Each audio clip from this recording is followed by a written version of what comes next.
After 8 years of the nomadic life, involving crossing oceans in a 34-foot Sabre, refitting an aluminum boat, and then taking that to the Arctic Circle, we're back at it again with a brand new build. This is Matt, and I'm Jessica. Make sure to hit the subscribe button and join us every week as we start our newest project of building a 42-foot catamaran from the ground up.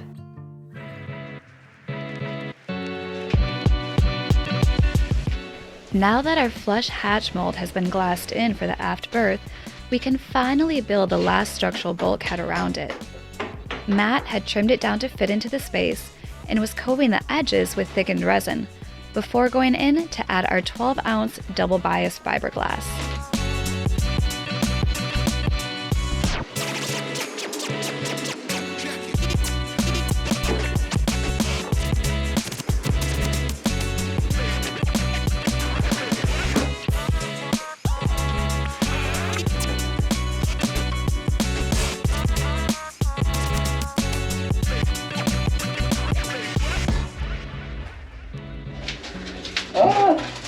I hate this.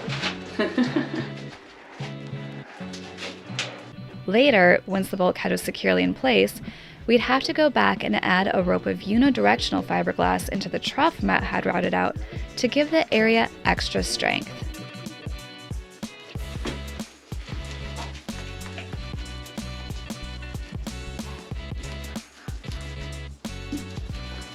I'm glad I'm not going to be tearing this up. Alright.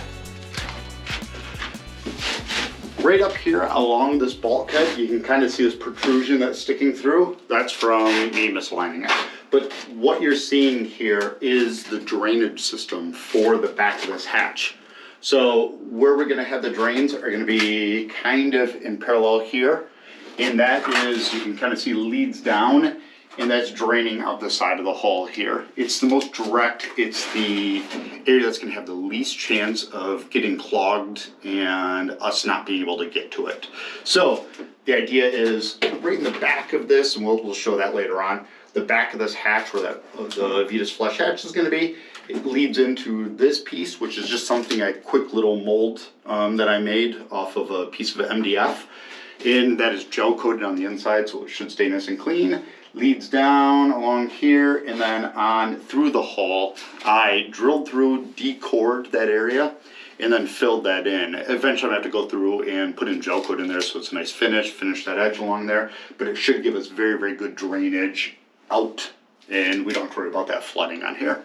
On the important side, this side, it's nice and flush. On this side, it comes out a little bit, and what we'll do is we'll have where the overhead will drop down, we'll come in there and it'll kind of blend in and cover that up, so you won't see that at all. But on the other side, we're gonna do it right. Finally making some progress back here.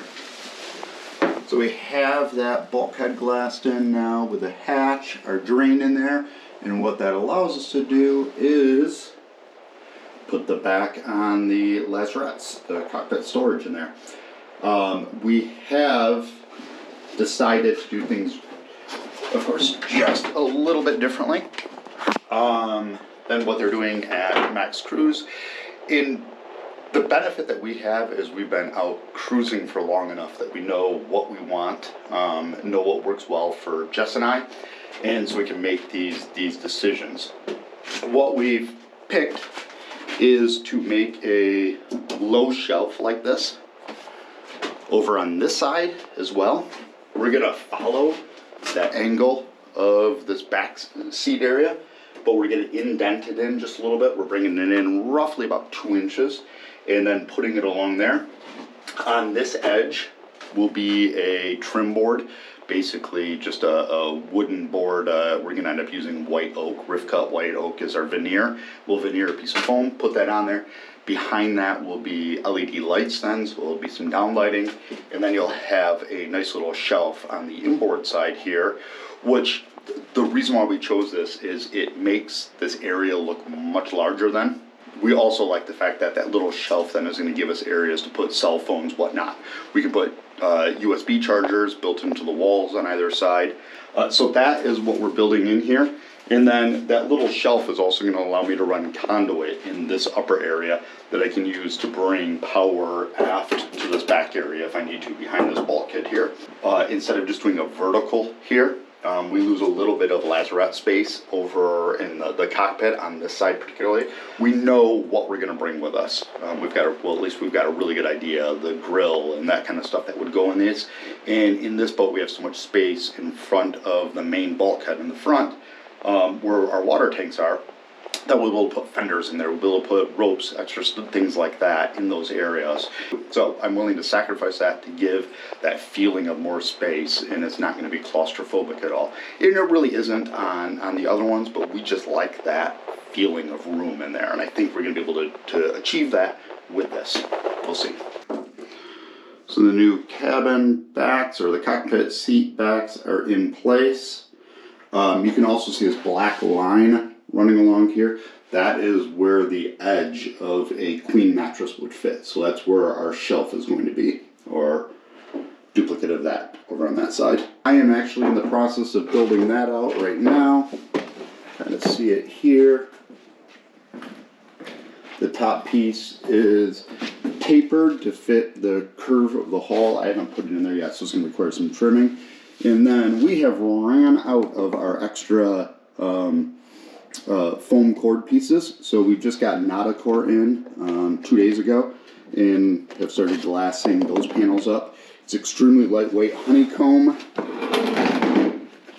You kind of see it here, and that's just one layer of 12-ounce glass on top of it, double bias biaxial glass on top of that. And then this has been taped on the inside now at a 90, and it should be all set. So today I'm going to do the final trimming, or the trimming of this, bond this into place and glass it. The next project really though is to round over this edge with the correct radius to match everything else, and then I will glass from this side, and then we will put that in place and actually bond it. And then that area is kind of finished for the time being. We still of course have a ton more work there, the fairing, but for glass work we're kind of finished for that. Then I can jump back up to the bridge deck and start building out our furniture up here, the galley, the rest of the salon stuff. But it's nice to finally check off kind of an area. Alright, so now I have the conduit in place. As you can see, I only went halfway. I got a little nervous. This aft bulkhead is watertight, and to put the conduit actually through there, it'd be very, very difficult, near impossible to make that watertight again. Worst case scenario, if we do end up needing runs through this area, which we can do them right down in here as well. But in case we ever need that, I can easily cut through that and run conduit through there and then feed it through. So this is a solution for what I know for sure we're going to need, which is kind of a power outlet here, USB outlet for phone charge or whatever. Having that in this area, so that's why I have it coming here.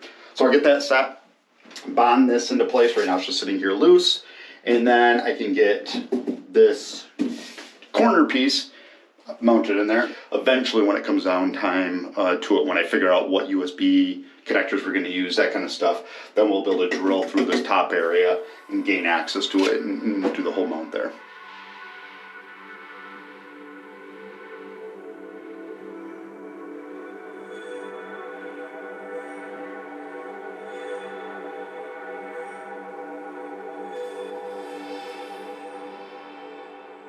While Matt continued his work on Bulkhead 7 and the shelf which would go on the inboard side of the berth, I was taking over the space in our owner's hull to try and fair out Bulkhead 6, as well as the front face of our electronics storage.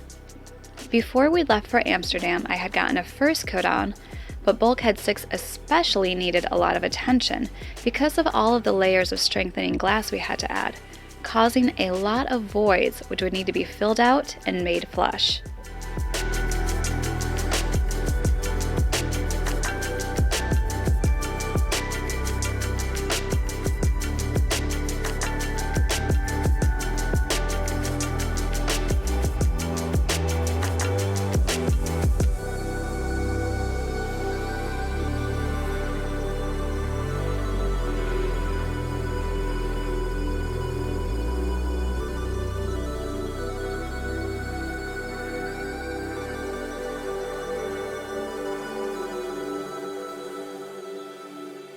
Having added in the backs of our cockpit storage, or the inboard wall of our bunk, whichever way you'd prefer to look at it, Matt was now ready to bound the shelf in. As he had mentioned, any glassing to the interior had already been done, so that area would not need attention once it was in place. Also, the conduit tube had been running along with the pull line, so once we were ready to install wires, it would make our lives much easier.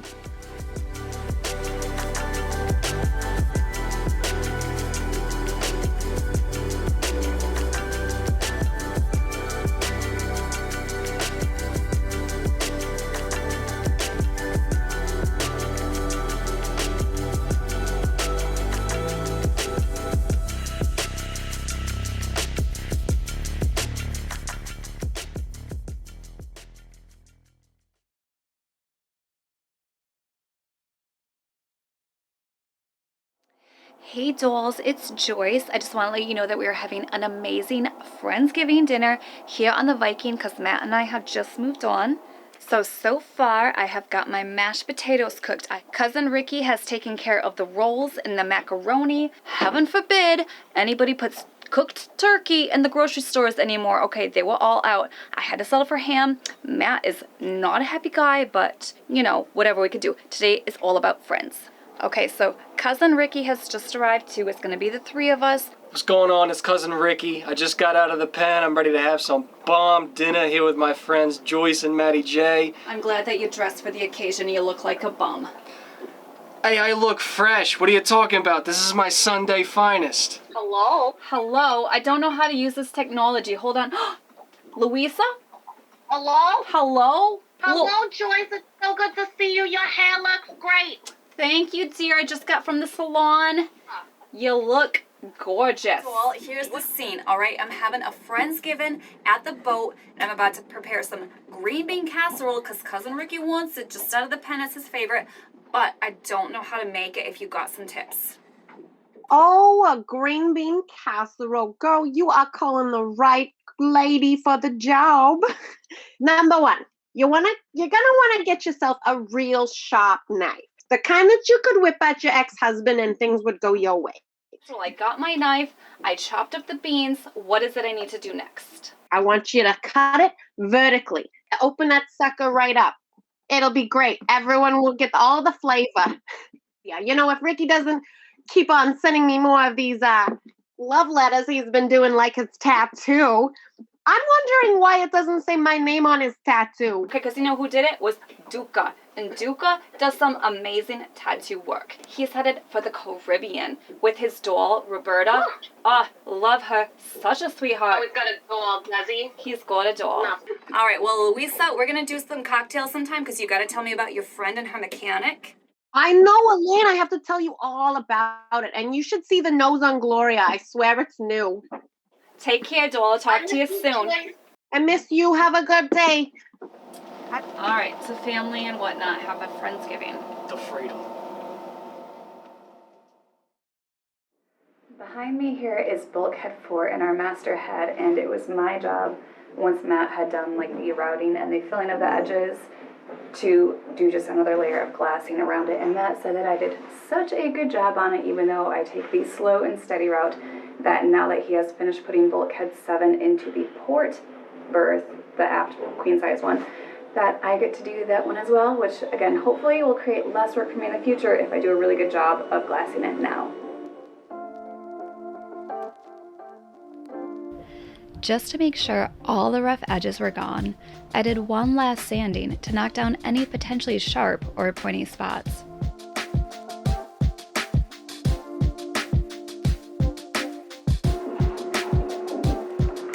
Then, the area needed a thorough cleaning, as between mine and Matt's work, there was dust everywhere inside here. Like, everywhere. And the last step before I could get started was to measure out the sections of our 12-ounce double bias fiberglass I would need. Because I do my best work in shorter sections, I divided most of the areas into thirds with a 10 to 20 millimeter overlap for each piece of glass. I took my measurements up to the cockpit to cut and label, And then it was time to do a final prep of wiping the area down with styrene before I could add the glass and my magic touch.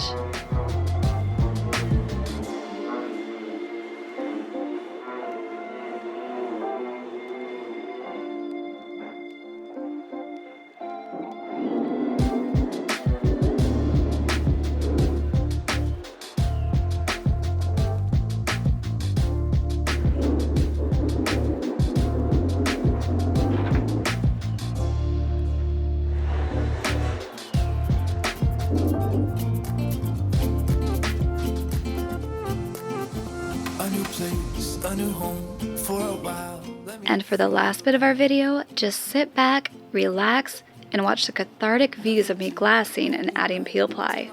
No annoying talking, just pure glassing enjoyment.